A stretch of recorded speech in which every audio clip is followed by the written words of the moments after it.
Boa noite, a paz do Senhor. A nossa aula de hoje fala sobre a teologia da prosperidade. E nós vamos ler o texto básico que diz: Então somente esforços têm muito bom ânimo para teres o cuidado de fazer conforme toda a lei que meu servo Moisés te ordenou.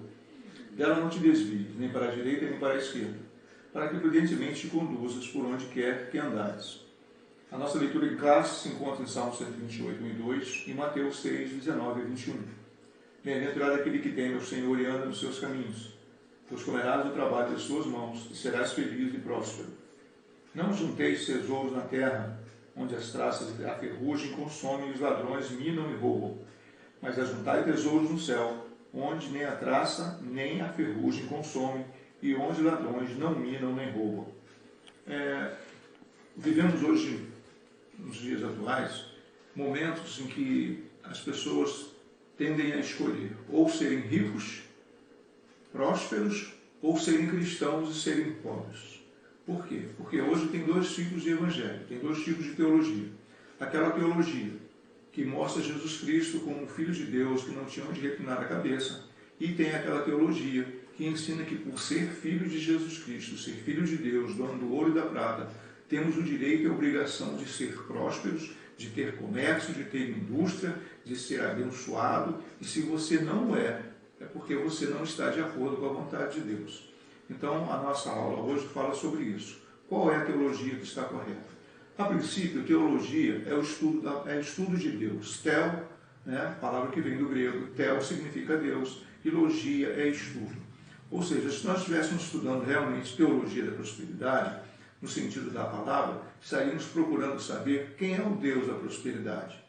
Seria Mamon? Porque na palavra de Deus a palavra Mamon significa dinheiro, simplesmente dinheiro. E o Senhor falou assim: não podeis servir a Deus e a Mamon. Ou seja, em vários lugares na Bíblia, mais à frente nós vamos ver sobre isso, em vários lugares nós aprendemos, nós vamos ler, que o Senhor está preocupado em que você seja próspero, sim, em que você seja rico, sim, mas no sentido do reino, no sentido de encaminhar almas que valem mais do que o mundo todo, ou seja, toda a riqueza do mundo não se compara ao valor de uma alma. E essa é uma das riquezas que as pessoas não estão preocupadas hoje em dia. Hoje em dia, a preocupação maior é fazer poupança, é entesourar, é comprar ações, é comprar coisas que vão lhe dar segurança para o futuro. Segurança para mim, para os meus filhos, para os meus netos, para que eles não passem o que eu passei. Então vamos lá.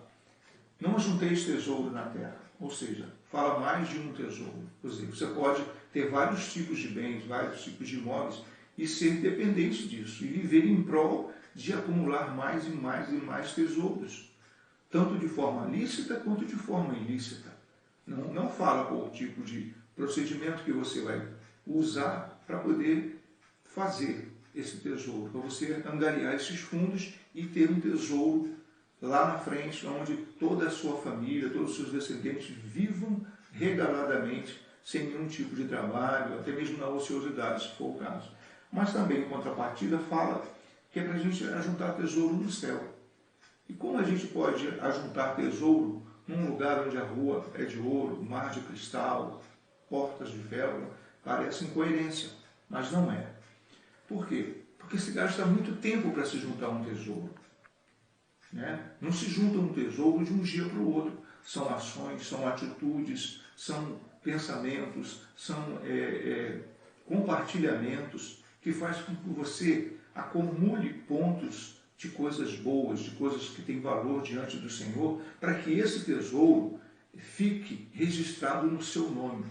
Quando você acompanha alguém numa enfermidade, quando você socorre alguém, quando você dá alguma coisa para alguém, a pessoa chega para você e fala assim: puxa, foi Deus que te enviou aqui. Ora, o nome do Senhor está sendo exaltado.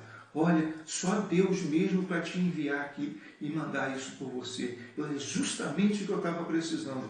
Olha, você está sendo próspero. Deus está sendo visto através da sua atitude. Você está sendo uma testemunha dele. Você está sendo uma pessoa que está dividindo aquilo que Deus te deu. A palavra de Deus diz em Provérbios que empresta ao Senhor aquele que se compadece do pobre. Jesus falou que os pobres nós sempre os teríamos conosco. Quando Judas quis pegar aquele dinheiro lá da bolsa lá e guardar aquele dinheiro do nardo, que era valia quase que 1 ano de serviço de um judeu. Então, as formas da gente compartilhar, da gente ser próspero, da gente enriquecer a vida de outras pessoas, são diversas. Mas a nossa lição nos fala a respeito, no versículo 21 de Mateus 6, fala, porque onde estiver o seu tesouro, ali também estará o seu coração. Qual o propósito real de se ter aqui o que eu não posso levar para ali, para o céu? Como é que passa na cabeça de uma pessoa o fato de você juntar dinheiro, riqueza? Se essa pessoa está aguardando a vinda de Jesus, se ele está ansioso para poder se reunir com o Senhor nas bodas, lá no céu, ele vai ficar gastando o seu tempo, a sua vida, a sua saúde, para entesourar esse tesouro, mas ele não vai levar nada disso. Se não me falha a memória, uma certa vez, Confúcio falou que não conseguia entender a mente do ser humano. O homem, ele gastava toda a sua saúde para adquirir riquezas. E depois ele gastava toda a sua riqueza para recuperar a saúde que ele havia perdido nesse afã de conseguir riqueza. Ele disse que não conseguia entender por que o homem era assim. E muitas das vezes isso acontece. A pessoa deixa de dar assistência para a família, para a esposa, para os filhos, para os amigos, trabalha de domingo a domingo, de sol a sol, e compra bens, e compra móveis e imóveis, e vai administrar, não confia nos seus administradores, e a vida passa, a família se forma sozinho, estuda sozinho, o chefe daquela família não está ali, ele não tem tempo de brincar, de se divertir, de compartilhar com a família momentos de intimidade agradáveis com seus filhos, com seus netos, porque está sempre viajando a serviço, sempre no afã de aumentar a riqueza, achando que aquilo vai fazer de ser próspero. Enquanto que a gente vai ver que não é assim que Deus fez. Nós não fomos criados para esse tipo de relacionamento entre nós, nossa família, Deus e a prosperidade. Não é proibido ser rico. Na Bíblia nós vamos encontrar mais à frente várias pessoas que foram ricas. Então, o que é a prosperidade? Vamos definir o que é a prosperidade. Essa teologia da prosperidade, ela surgiu através de um pastor norte-americano da Igreja Batista Nova Aliança, nascido em abril de 1867 e falecido em março de 1948. Evangelista e escritor, seus livros influenciaram muito a Kenneth Hagin, o qual fundou o movimento Palavras de Fé, e também inspirou Don Grosset, cujos livros ainda influenciam a muitos nos dias de hoje. A revista, na página 55, fala a respeito da teologia da prosperidade moderna, ou seja, uma heresia gospel. O que vem a ser heresia gospel? Heresia é a doutrina ou linha de pensamento contrária ou diferente de um credo ou sistema, de um ou mais credos religiosos que pressupunham um sistema doutrinal. Ou seja, é uma linha de pensamento que difere do original, do propósito original para o qual Deus criou o ser humano e concedeu inteligência para poder adquirir riquezas e prosperidade. Porque pode ter as duas coisas. Não existe uma sem a outra. Então vamos ver. Porque a teologia, a doutrina é antibíblica. Não que seja errado, né? Não que seja proibido ser rico, mas acontece que as pessoas enveredam por esse caminho e vai querendo sempre mais.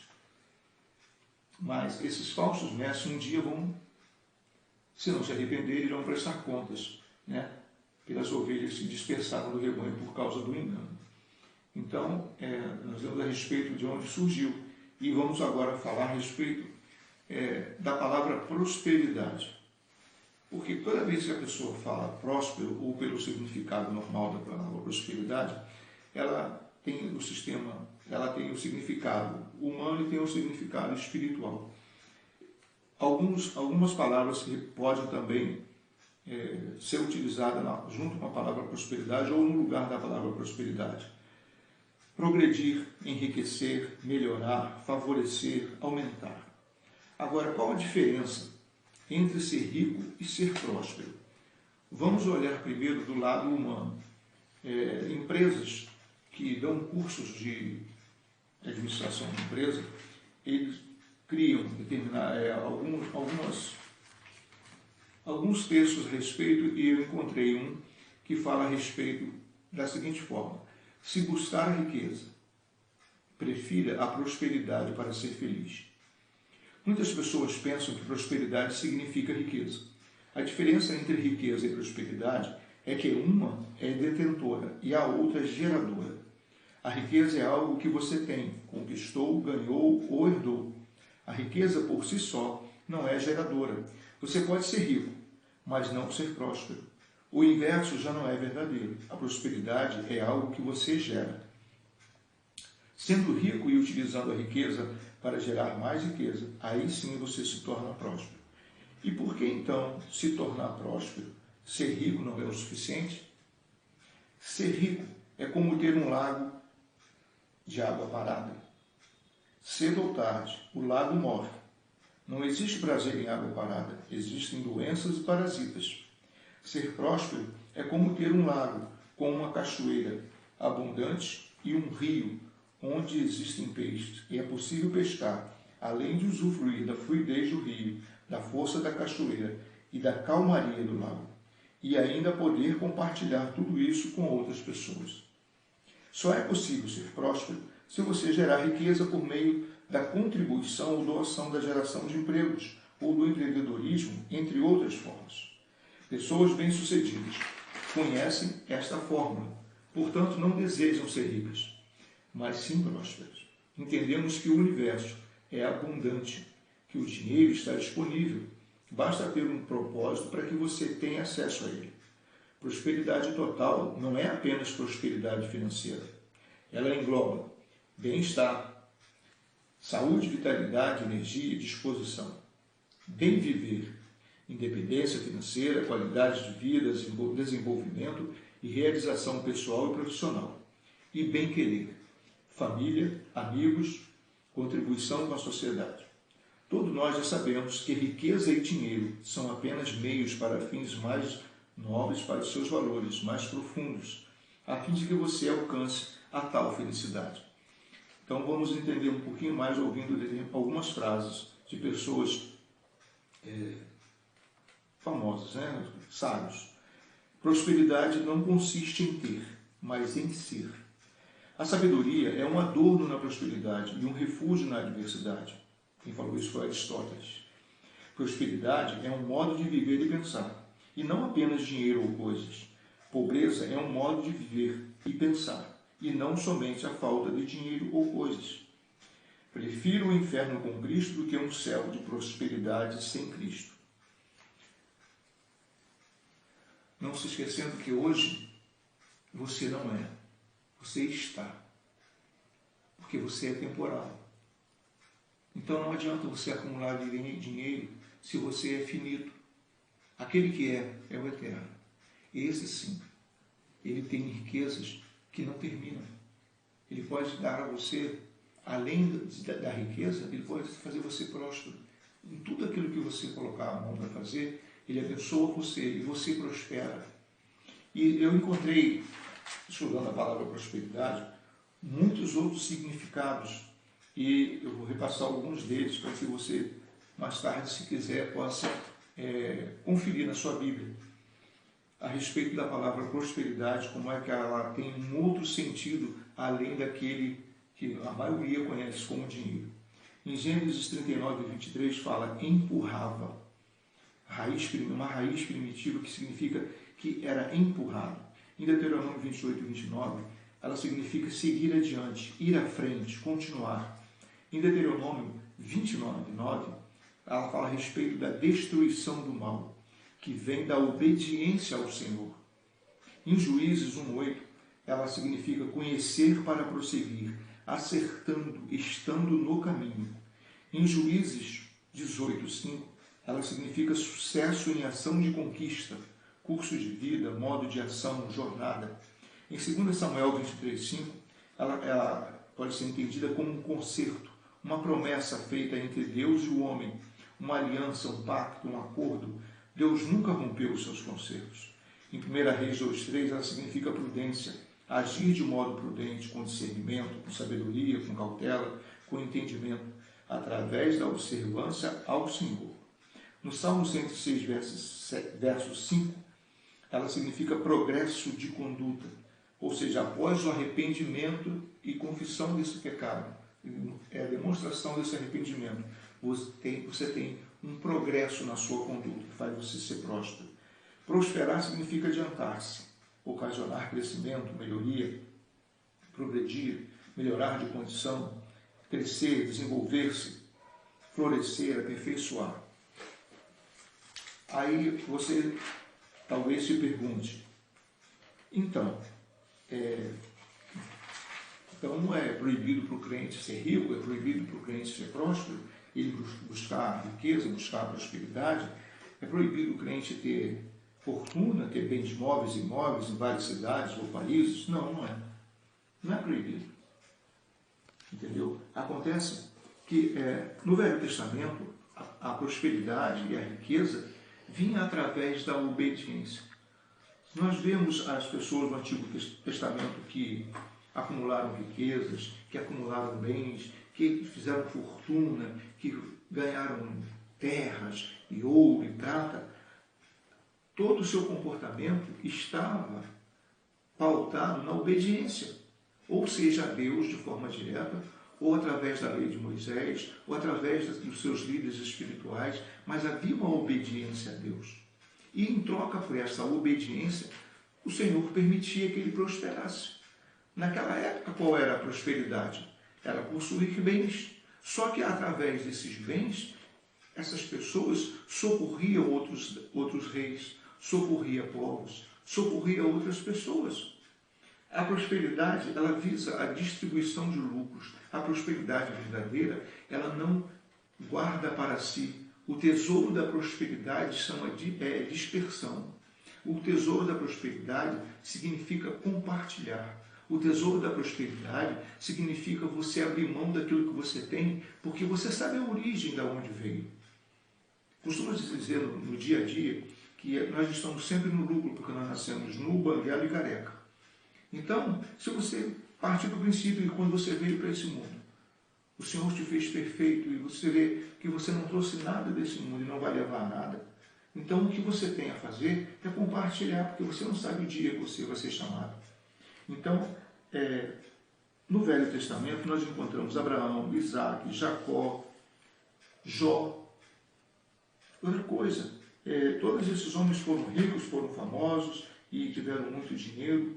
E interessante que quando Jó, por um período da sua vida, me parece que na Bíblia diz que foi 3 ou 4 meses, que ele passou aquela aprovação a respeito da sua fé em Deus, que ele perdeu tudo que ele tinha. Em nenhum momento, você lendo o livro de Jó, você vê Jó reclamando daquilo que ele tinha perdido. E você não vê Jó fazendo campanha de oração e busca e intercedendo para que Deus devolvesse a ele pelo menos a metade dos bens que ele tinha. Você não vê Jó preocupado, e agora? Como é que eu vou viver? Como é que eu vou sobreviver? Além do que, ele recebeu visitas de 3 amigos que procuravam a todo momento achar algum tipo de erro, de pecado na vida dele, justamente porque, naquela época, conforme eu já disse antes, a prosperidade acompanhava as pessoas obedientes. Se você era obediente a Deus, Deus fazia você prosperar. No momento que Jó perdeu tudo que ele tinha, a ideia dos amigos dele foi o quê? Que ele tinha cometido um pecado muito grande a ponto de Deus puni-lo severamente com o quê? Não com a morte, não com a perda da saúde apenas, mas retirou dele todos os bens materiais. Só que a ideia do inimigo na vida de Jó era tirar de Jó tudo o que Jó tinha. Só que o inimigo, coitado, dá até pena de falar, ele se deu mal, porque tudo o que Jó tinha era Deus. E a verdade com respeito a isso é que mais tarde, quando Jó não estava orando por si, quando ele começou a orar pelos seus amigos, quando ele começou a interceder pelos seus amigos, Deus ouviu a oração de Jó. E em vez de prosperar os amigos, não, Deus deu a Jó tudo em dobro que ele tinha antes. Então vamos lá. Hoje, no século XX, 2020, abril de 2020, nós usamos muitas coisas, nós usamos meios de transporte e outras coisas, e nós não sabemos quem são os seus donos. Por exemplo, nós achamos que as pessoas ricas, fulano é rico. Isso aí, a ideia do não cristão é que todo pastor é rico, que todo pastor tem dinheiro, que todo pastor tem carro do ano, que todo pastor tem casa de campo, casa de praia. Porque não é pecado ter dinheiro. Pecado é o que está no egocentrismo, na não distribuição de divisas através de empregos, de fé, ação, testemunho cristão. Sabe, na Bíblia, no Provérbios 30, versículos de 7 a 9, tem uma palavra de Agur, que ele fala assim: Senhor, não permita que eu venha me alimenta com o pão cotidiano, porque vai que eu tenha muito dinheiro e eu rejeite o seu nome porque eu estou cheio de dinheiro, mas também vai que o Senhor me deixe sem dinheiro e eu venha lançar mão e venha roubar e venha denegrir também o seu nome. Então, me alimenta com o pão cotidiano, né? Isso é uma porção de Agur. O que Paulo diz a respeito de riqueza? Porque se a gente se apegar à riqueza e buscá-la com muita garra, com muito desejo, a gente acaba se tornando um escravo. E isso vai fazer a gente sofrer. Porque muitas pessoas, no afã de adquirir, de acumular riqueza, tesouro e ser próspero diante dos olhos da sociedade onde ele vive, ele se transpassa com muitas dores, com muito sofrimento. Ele não consegue dormir direito, alimentar direito, os filhos saem para passear, para sair, para se divertir, ele fica preocupado com o sequestro. Tudo por quê? Porque ele é uma pessoa visada, porque ele tem muito dinheiro e não faz distribuição para que seja próspero. Então, nós conhecemos algumas marcas, né? Alguns cristãos que criaram marcas muito famosas e está na internet, qualquer um pode pesquisar. Por exemplo, o William Colgate, né? Um caixeiro viajante, ele vendia sabão através de um navio a vapor e ele começou o seu trabalho, né? Com 16 anos, se me falha a memória, ele começou a vender sabão em barra, pedaços de sabão, e hoje nós temos aí a Colgate Palmolive, né? Que agora a Palmolive faz parte também do grupo.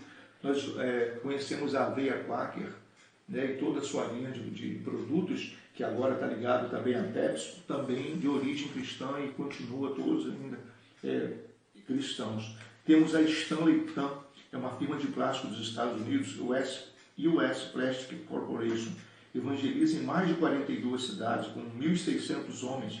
Tem o Ken Crowell Galtronics, tem o Jaeger Kenya Group, tem outras marcas famosas também, que as pessoas mais novas, eu acho que vai estar mais antenada para essas marcas, também de cristãos que utilizam o seu financeiro para sustentar evangelistas, para abrir igreja, para manter pessoas no campo missionário. Algumas delas só que nós vamos citar: a Forever 21, Mary Kay, Academia Curves, George Foreman Cooking, Timberland, Alaska Airlines, Hobby Lobby, Tyson Foods Alimentos. Na Avenida Brasil, ali perto de Parada de Lucas, eu acho que Parada de Lucas, tem um muro escrito assim: entrega o teu caminho ao Senhor. O nome do proprietário, que já é falecido, chama-se Ernst Lenz César. Esse homem foi um grande homem de Deus, muito usado por Deus. Tem livros dele que eu já li a respeito de milagres que ele recebeu da mão de Deus, após o olho dele estar completamente cego, o médico oculista dele botar um ferro em brasa no olho dele para provar que o olho dele estava morto, ele voltou a enxergar desse olho. Esse é um grande homem de Deus que tinha vários estaleiros, tinha fábrica de perfume, fábrica de sabonete. Não obstante isso, era um servo de Deus fiel e progrediu, prosperou, e teve muito dinheiro, e muitas pessoas não conhecem, não sabem a respeito disso, né? Nós temos outras empresas também, né, que isso no sentido do Brasil, né, que estou falando.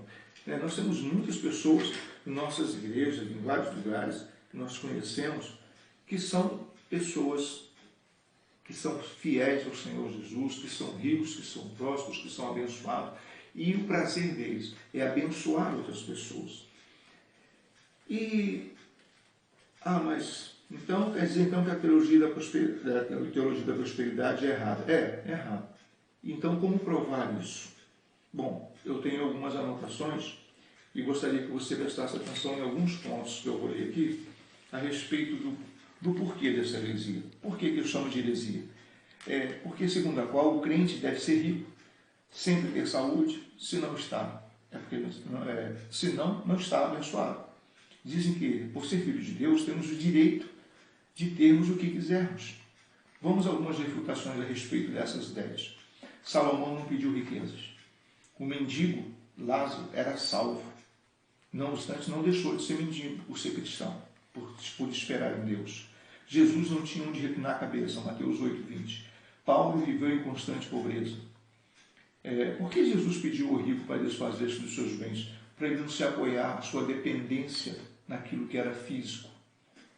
Os que querem ficar ricos caem em tentações, 1 Timóteo 6:9. Não podemos servir a Deus e às riquezas. Aqui nesse texto de Lucas 16:13, riqueza é a palavra mamon, significa dinheiro. A Igreja Apostólica não tinha membros que diferenciassem entre si nas posses. A recomendação para os discípulos foi não ter 2 túnicas. Na oração do Pai Nosso, não há indicação de pedirmos além do necessário. O pão nosso de cada dia nos dá hoje, é o que diz o texto. A colheita de 100 por 1 é de natureza espiritual. A Bíblia exorta a procurar os melhores dons, a buscar a Deus e seu reino. Não há passagem recomendando um acúmulo de bens. O servo de Eliseu pegou a lepra nele por causa da cobiça do dinheiro.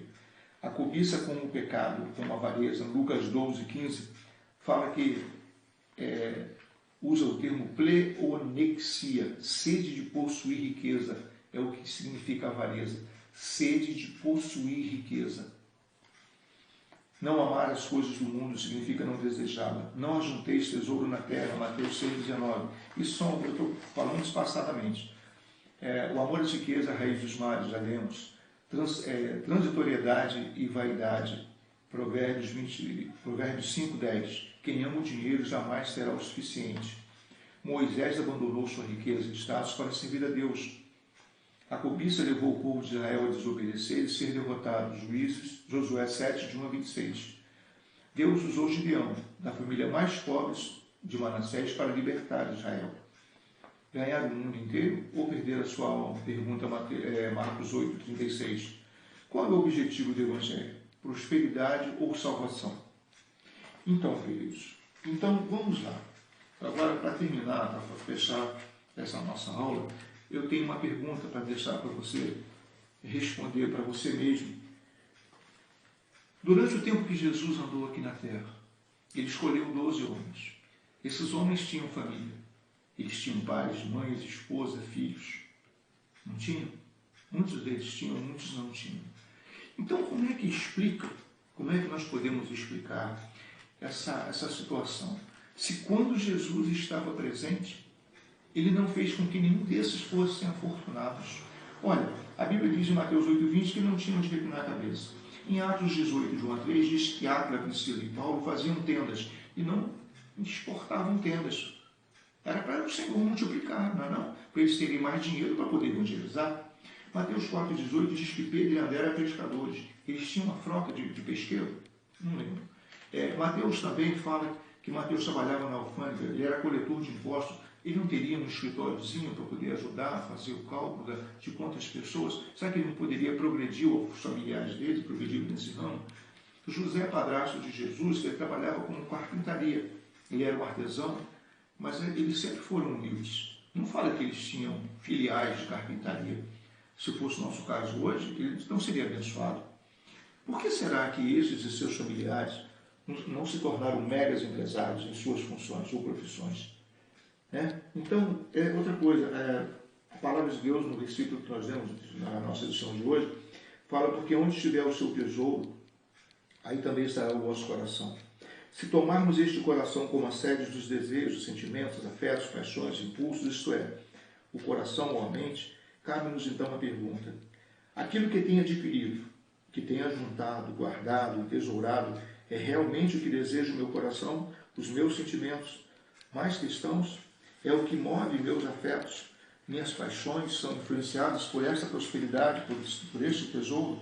Meus impulsos sofrem a ação da riqueza que possuo? Olha, o pão nosso de cada dia nos ensina a ser dependente a cada dia. Quando Jesus pegou aquela criança e colocou no meio dos discípulos e falou que quem não se fizesse como uma delas, era justamente falando contra essa prosperidade de dependência do dinheiro, de dependência da riqueza. Porque a criança, ela não mede riqueza, ela não mede valor de dinheiro, ela é dependente do seu pai e da sua mãe.